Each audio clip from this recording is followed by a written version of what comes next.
मित्रांनो 1,500 हशम घेऊन निघाला आणि ते आपले वकील आडवे गेले, म्हणाले अहो काय करताय, एवढा जमाव बघून राजा दहशत खाईल, गडावरनं बघतोय ना तो, खाली उतरणार नाही, भेटी होणार नाही, ठरल्याप्रमाणे करावे.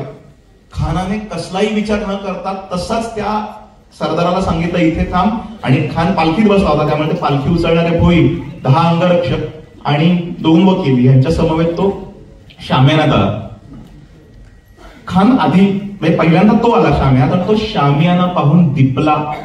जे महाराजांना हवं होतं तेच झालं. खानाचा अहंकार शेवटपर्यंत आपल्या लोकांनी कुरवाळला. तो म्हणाला बरं का तिथं, त्याची नोंद आहे, तो काय म्हणाला की आपल्या या पंताजी गोपीनाथ बोकीलांना म्हणाला तुमच्या राजाकडे एवढी संपत्ती आहे, तर ते म्हणाले खान साहेब सगळं आपलंच आहे, आपल्याकडेच जाणार आहे. पक्षाचा प्रवक्ता चांगला असावा.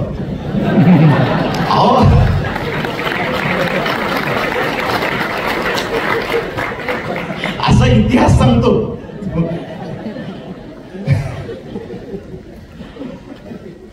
मी आता जवळपास 22 गावं असतील महाराष्ट्रातली जिथे हा विनोद केलाय. सगळ्यात प्रत्येक बाकी कुठल्याला हशा येत नाही, पण याला हशा आणि टाळ्या घेतातच. असो, पण त्या मग खान म्हणाला की आता राजांना वर्दी पाठवा, आणि मग महाराजांना वर्दी गेली. महाराज 10 अंगरक्षक घेऊन प्रतापगडाच्या पायऱ्या उतरून त्या माचीपर्यंत आले. मित्रांनो, महाराज जसे माचीवरनं शामियानाच्या जवळ आले किंवा शामियानापासून काही अंतरावर आले, बघा परत आपण महाराजांना जाणता राजा आणि अजून एक विशेषण वापरतो, आपल्यापैकी बऱ्याच जणांनी ते ऐकलं असेल, अष्टावधान जागृत, म्हणजे ज्याची 8ही अवधानं जागृत आहेत. काही कुठल्याही वेळेला महाराजांना असं दिसलं की शामियानाचा जो पडदा आहे ना तो जरा झिरझिरी, ज्याला आपण आजच्या भाषेत सेमी ट्रान्सपरंट म्हणतो, तसा होता. आणि महाराजांना असं दिसलं की जेवढी पाहिजे त्याच्यापेक्षा जास्त माणसं आत आहेत. म्हणजे कोण कोण पाहिजे होतं, अफजल खान आणि 2 वकील, 3 जण, 4था माणूस कोण? महाराजांनी आपल्या अंगरक्षकाला पाठवलं, तर कळलं असं की बडा सय्यद खानाच्या जवळ शामियानात उभा आहे. महाराज म्हणाले त्याला दूर जायला सांगा. तोही त्या अंगरक्षकांपाशी येऊन उभा राहिला. महाराजांचे 10 अंगरक्षक उभे राहिले. मी हे इंस्टाग्राम असतं ना त्याच्यावर रील ते बनवतात, तर ते आम्हाला हे या प्रसंगावर रील बनवायचा होता, म्हणून त्या रीलची सुरुवात मी अशी केली होती. मला जर कोणी विचारलं की जगात सगळ्यात भाग्यवान लोक कोण आहेत, तर मी कसलाही विचार न करता त्या 10 लोकांची नावं सांगेन ज्यांना शिवाजी महाराजांनी स्वतःचे अंगरक्षक म्हणून अफजल खान वधाच्या प्रसंगी प्रतापगडाच्या माचीवर नेले. तुमचं नाव इतिहासात अजरामर झालंय काय म्हणून? मी शिवाजी महाराजांचा अंगरक्षक आहे. आणि शिवभारतकरांची कृपा आहे आपल्यावर. पुढे पुढे काही ठिकाणी आमचा इतिहास इतका मुका होतो, त्याच्यात खांद्याला धरून गदगदून हलवून विचारावं असं वाटतं, रे बाबा सांग अजून थोडं कोण कोण होतं इथे, कोण तो बोलत नाही. पण यावेळेला तो बोलतो. कोण होते भाग्यवान लोक? काताजी इंगळे, सुरजी काटके, विसाजी मुरुंब, कृष्णाजी गायकवाड, येसाजी कंक, कोंडाजी कंक, जिवाजी महाले, संभाजी कावजी, संभाजी करवर आणि सिद्धी इब्राहिम खान बरोबर हे 10 लोक शिवाजी महाराजांचे अंगरक्षक म्हणून प्रतापगडाच्या माचीवर गेलेले. आणि खानासोबत जे अंगरक्षक होते त्यात 10 पैकी 6 लोकांची नाव आहेत. शंकराजी मोहिते, पिलाजीराजे मोहिते, रहीम खान, पहिलवान खान, अब्दुल सय्यद आणि बडा सय्यद आणि इतर 4 यवन सैनिक, असे ते 10 अंगरक्षक खानासोबत होते. आणि मित्रांनो, महाराज त्या अंगरक्षकांना तिथे ठेवून प्रतापगडाच्या माचीवरच्या त्या शामियानाकडे निघाले. मला ते दृश्य डोळ्यासमोर येतं आणि मला असं वाटतं की जगत जेता कोण होतो माहितीये का?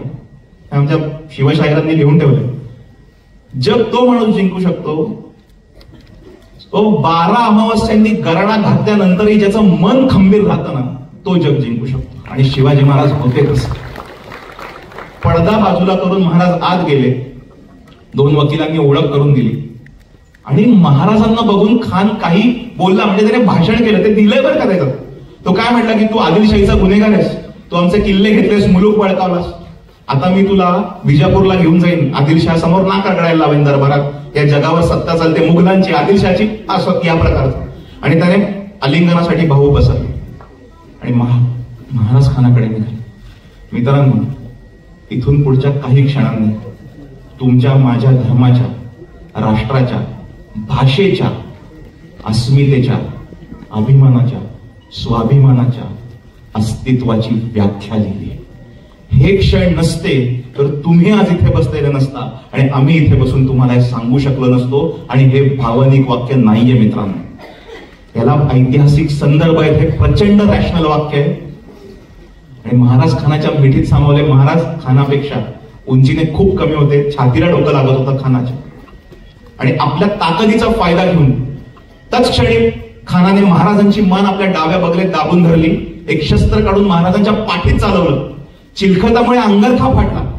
याचा टरटर असा आवाज झाला. खानासाठी हे संपूर्णपणे अनपेक्षित होतं की असं काहीतरी होईल, आपला वार फुका जाईल. आणि तो गोंधळला, थोडासा बावरला. त्याच्या या गोंधळलेल्या परिस्थितीचा फायदा घेतला आणि पुढे काय झालं तर शिवभारतकर म्हणतो की ददाम्यतम कृपाणम ते गृहाण निगृहाणमाम इदम विनिगदन्नेव धीरः सिंहसमस्वरः सिंहयायी सिंहकाय सिंहद्रुप सिंहकंदरः स्वपाणी द्वितीयोद्भूत विकोशायुध सुंदरः तम निर्यातयितुम वैरम प्रवृत्तौ महाव्रतः शिवः कृपाणिकाग्रेण कुक्षावेव तमस्पृशत. अर्थात तदाम्यतम कृपाणम ते गृहाण निगृहाणमाम इदम विनिगदन्नेव धीरः सिंहसमस्वरः म्हणजे अफजल खाना, मी माझ्या शस्त्राचा वार तुझ्यावर करतोय, तो घे, अशी गर्जना झाली. पण कशी तर सिंहासारख्या धीर गंभीर आवाजात महागर्जना झाली. पण फक्त सिंहासारखा धीर गंभीर आवाज नाही तर सिंहयायी सिंहकाय सिंहद्रुप सिंहकंदरः, सिंहासारखी गती, सिंहासारखी दृष्टी, सिंहासारखं शरीर आणि सिंहासारखी भरगच्च गर्दन असलेला, अधिक स्वपाणी द्वितीयोद्भूत विकोशायुध सुंदर, हा दोन्ही हातात शस्त्र चढवलेला आणि ती कुशलतेनं चालवू शकणारा, अधिक दम निर्यातयितुम वैरम प्रवृत्तौ महाव्रतः, ज्याने वैर्यांना संपवण्याचं महाव्रत घेतलंय असा कोण तर शिवः कृपाणिकाग्रेण कुक्षावेव तमस्पृशत. महाराजांनी आपल्या डाव्या हातातली वाघनख खानाच्या उजव्या कुशीत सारली. जितक्या ताकदीनं सारली त्याच्यापेक्षा दसपट ताकदीनं, कितीतरी अधिक ताकदीने ती खसकन बाहेर ओढून काढली. खानाची उजव्या कुशीवरची सगळी चरबी लोंबायला लागली. कितीही ताकदीचा असता तरी अफजल खान शेवटी माणूस होता. वेदना मस्तकापर्यंत गेल्या, ओरडला, किंचाळला, थोडासा घाबरला. महाराजांवरची त्याची मिठी सैल झाली आणि या सैल झालेल्या मिठीचा फायदा घेऊन महाराजांनी काय केलं तर आपल्या उजव्या हस्तानीतला बिचवा बाहेर काढला आणि खानाच्या डाव्या कुशीत चालवला. त्यानं काय केलं तर शिवभारतकार म्हणतो, अपृष्ठम विद्विपत कुक्षम तूर्णम तेन प्रवेशिता अकृप्यांत्राणि सर्वाणि सा कृपाणि विनिर्गतः. अपृष्ठम विद्विपत कुक्षम तूर्णम तेन प्रवेशिता.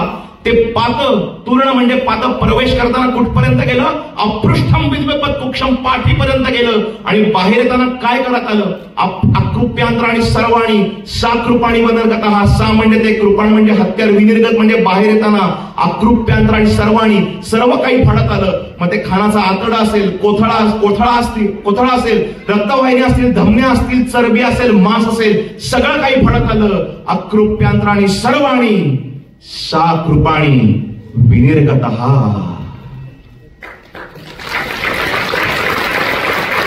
मित्रांनो, आश्चर्याची गोष्ट आहे, खान इथं मेला नव्हता. महाराजांनी ढकलला खानाला आणि महाराजांचं काम झालेलं होतं. खान मरणार होता रक्तस्रावाने. महाराज बाहेर यायला लागले, दगा म्हणून खान ओरडला होता. कृष्णाजी भास्कर खानाचा वकील, वाईचा कुलकर्णी, तो चालून आला. महाराजांनी त्यालाही मारून टाकलं. महाराज शामियानाच्या बाहेर आले. आरडाओरडा आधीच अंगरक्षकांपर्यंत पोहोचला होता. एव्हाना महाराजांच्या 10 अंगरक्षकांनी खानाच्या 9 अंगरक्षकांना मारून टाकलं होतं. पण एक अंगरक्षक मात्र आपल्या धन्याचा आरडाओरडा ऐकून त्याचं लक्ष शामियानाकडे होतं. म्हणून महाराज बाहेर येतात हे पाहून दोन्ही हातात दांडपट्टे चढवून महाराजांकडे त्याने पळ काढला होता. पण तो महाराजांकडे पळतोय हे महाराजांच्या एका अंगरक्षकाने पाहिलं होतं आणि त्यांनी तेव्हाच धावायला सुरुवात केली होती. आणि मित्रांनो, बडा सय्यदाचा, महाराजांवर उगारलेला दांडपट्ट्याचा हात महाराजांपर्यंत पोचणं सोडा, खांद्यातनं वाकण्याच्या आधी शिवाजी महाराजांनी आपल्या हातातल्या दांडपट्ट्यानं मुळासकट उखडून टाकला आणि त्याच दांडपट्ट्यानं त्यालाही मारून टाकला. खान पोट सावरत बाहेर आला. यावेळेला महाराजांवर वार काढला त्याने तो चुकवला. महाराजांनी त्या झटापटीत महाराजांच्या कपाळावर गवा एवढी जखम झाली. महाराजांनी ढकललं, तो मातीत पडला. काम झालेलं होतं. ते भोयांनी बघितलं पालखीच्या, त्यांनी ती पालखी नाचवत खानापर्यंत आणली. त्यांनी तो फाटलेला खान पालखीत घातला. ते पालखी प्रतापगडाच्या पायथ्याला पळवायला लागले. हे महाराजांच्या एका अंगरक्षकाने बघितलं आणि त्यांची तळपायच्या मस्तकाला गेली. ते या पालखी मागे धावले. त्यांनी आपल्या हातातल्या तलवारीने भोयांचे पाय मारले. ती पालखी दांडकन खाली आदळली. खानात अजूनही जीव होता. हे वीर संभाजी कावजी कोंढाळकर खानाच्या छातीवर पाय देऊन उभे राहिले. केस धरले त्याचे आणि उजव्या हातातल्या तलवारीनं खानाचं मस्तक चराचरा चिरलं आणि महाराजांकडे घेऊन आले. आता माचीवरचं काम झालं होतं. आपल्या वकिलांना आणि 10 अंगरक्षकांना घेऊन महाराज माचीवरनं प्रतापगडाकडे निघाले होते. मी सातारच्या लोकांना प्रतापगडाविषयी खरं तर सांगणं बरोबर नाही, पण मित्रांनो जेव्हा केव्हा प्रतापगडावर झालं तेव्हा आपल्या सर्वांना माहिती आहे ती माची कुठे आहे. घाटाघाटाचा वळणावळणाचा रस्ता आहे. पार्किंगच्या आधी 1-2 वळण डाव्या हाताला माची राहते. जमल्यास 2 मिनिटं गाडी थांबून तिथे उतरा आणि हे मुलांना सांगा. ती माती कपाळाला लावा. का सांगा आणि काय सांगा तर त्यांना म्हणावं 10 नोव्हेंबर 1659 या दिवशी जीवावरचं संकट पचवून त्याला मातीत गाडून तुमचा माझा राजा याच रस्त्यावरनं प्रतापगडाच्या माथ्याकडे पळालाय. म्हणून ती माती तीर्थक्षेत्रापेक्षा जास्त पवित्र आहे आपल्यासाठी. आणि जसं महाराजांनी गड जवळ केला, लोक वरनं आपले बघतच होते. महाराज म्हणाले भांडी वाजवा, म्हणजे तोफांचे आवाज करा. आणि महाराज आणखी पुढे आले. प्रतापगडाच्या पायऱ्या चढायला लागले. मित्रांनो दृश्य डोळ्यासमोर येणार. सर्वात पुढे महाराज आहेत. त्यांनी नुकताच स्वहस्ते अफजल खान पाडला. एका बाजूला शिवाजी महाले संभाजी कावजी कोंढाळकर महाराजांचे वकील, इतर 8 अंगरक्षक. मित्रांनो त्या क्षणी त्या 12 लोकांच्या पावलांनी मराठ्यांची स्वातंत्र्य लक्ष्मी प्रतापगडाच्या पायऱ्या चढत गेली आणि संपूर्ण जावळीचा शांत मुलूक तोफांच्या आवाजाने दुमदुमला. खानाच्या लोकांना वाटलं मराठे भेटीच्या आनंद प्रित्यर्थ तोफा वाजवत आहेत, पण हा सगळ्यांसाठी इशारा होता. आपली लोक खानावरची तुटून पडले आणि फक्त आपला इतिहास सांगायचा म्हणून अभिमानाने सांगायची अजिबात गरज नाही. याला संदर्भ आहेत म्हणून सांगतो. दुपारी साधारण 2 वाजण्याच्या सुमाराला एक वेळ झाली. सूर्य मावळण्याच्या आधी खानाचा सगळा तळ साफ झाला होता. आपल्या लोकांनी काय पराक्रम गाजवला. कान्होजी जेधे देशमुख, बांदर देशमुख, नेतोजी पालकर, हैबतराव शेटकर देशमुख, त्र्यंबक भास्कर, मोरोपंत पिंगळे, तान्हाजीराव मालुसरे, रामाजीराव पांगिरा, कोंडाजीवर कमळोजी साळुंके, बाबाजी भोसले, मी किती नावं घेऊ, शामराज पंत, या सर्वांनी प्रचंड पराक्रम गाजवला.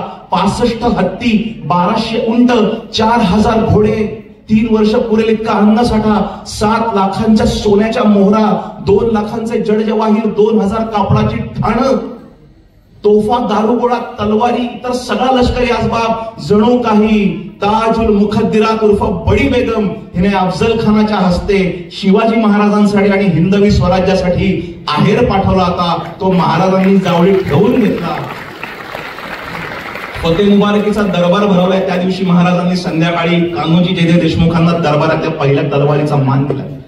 पण मित्रांनो हे अफजल खान मध्ये एका शत्रूने दुसऱ्या शत्रूला मारलेली केवळ मिठी नाहीये, ते द्योतक आहे. कशाचं आपल्या सर्वांना इथे बसलेलं 1 वर्ष माहितीये. जरा वृद्ध असतील त्यांना तर जास्तच माहिती असेल. 1290 हे वर्ष. हे कुठलं वर्ष आहे? हे ज्ञानेश्वरीचं वर्ष आहे.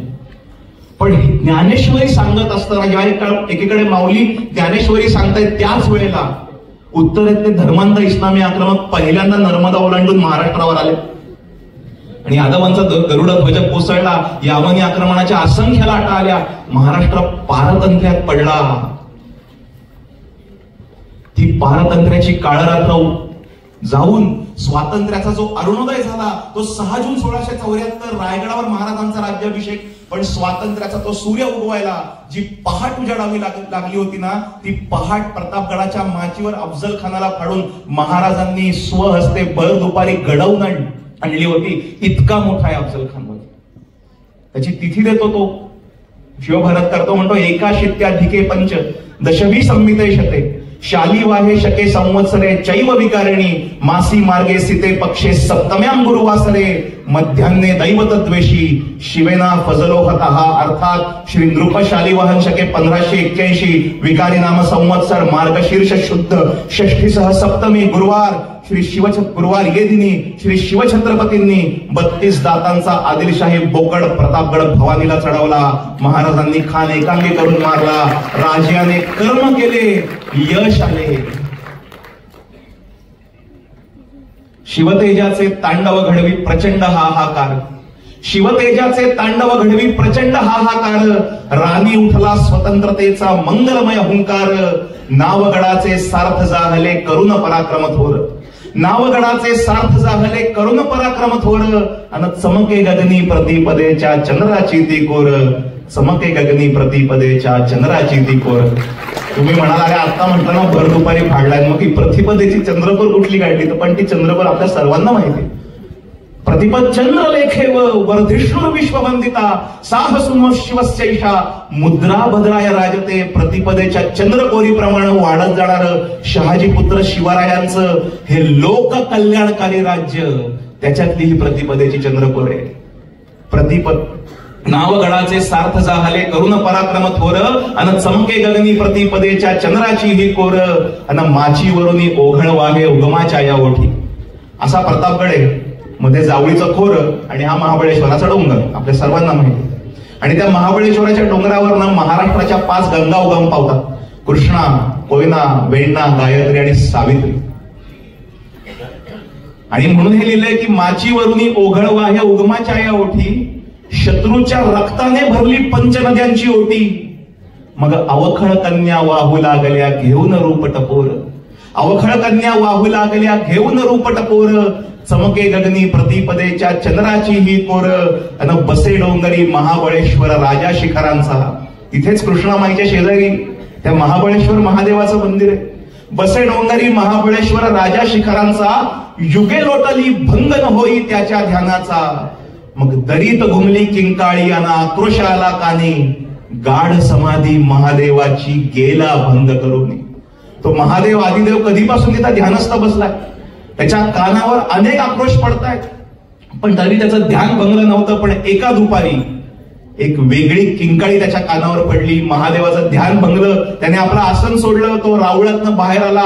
पश्चिमेच्या कड्यावर आला. त्याला समोर काय दिसलं तर एक दरी आहे. त्या दरीच्या पलीकडे एक डोंगर आहे. त्या डोंगराच्या माचीवर एक शामियाना आहे. आणि त्या शामियान्यातनं एक तरुणाबाळ युवक त्याचे कपडे आणि त्याची शस्त्र शत्रूच्या रक्ताना माखली आहेत. तो दिमागदार पावलं टाकत त्या शामियानाच्या बाहेर येतोय. ते बघून महादेवाला काय वाटलं म्हणून हे लिहिलंय. बसे डोंगरी महाबळेश्वर राजा शिखरांचा. युगे लोटली भंग न होई त्याच्या ध्यानाचा. दरीत घुमली किंकाळी अन आक्रोश आला कानी. गाढ समाधी महादेवाची गेला भंग करुनी. अहो प्रतिबिंबाचे देवाला आज दर्शन होई समोर. प्रतिबिंबाचे देवाला आज दर्शन होई समोर. चमके गगनी प्रतिपदेच्या चंद्राची ही कोर. चमके गगनी प्रतिपदेच्या चंद्राची